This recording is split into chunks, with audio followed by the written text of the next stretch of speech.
Hi, I'm Glenn Harvey from Creative and Coaching, and this is the fifth in my series of short vlogs on developing people and teams to make a positive impact, living and working well together.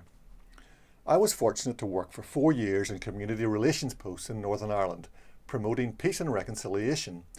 In one of those posts, I worked with a fabulous group of teenagers whose leadership skills we were developing to be a positive influence in their communities.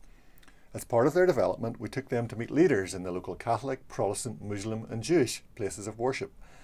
The pastor in the Protestant church we visited was a gentleman called Ian Paisley. First, we joined his congregation on a Sunday morning and listened to his sermon, and were then invited to spend 20 minutes with him after the service in the small vestry room.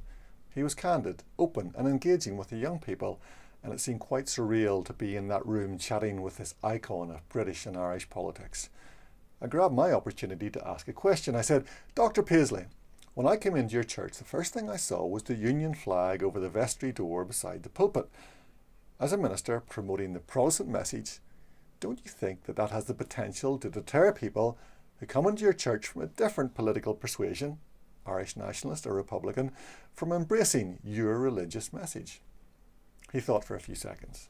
Then he turned to me and said, "No one has ever asked me that question," and he seemed a little taken aback.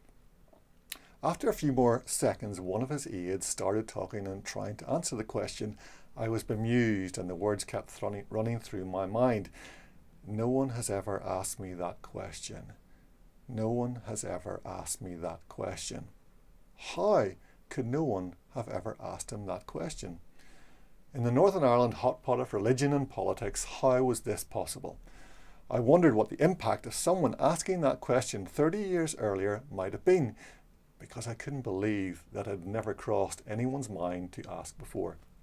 Could it, might it, have impacted on the unfolding of history? What are the questions you haven't asked? The questions you assume are so obvious that someone else must have already asked them. The ones you don't want to look silly for asking.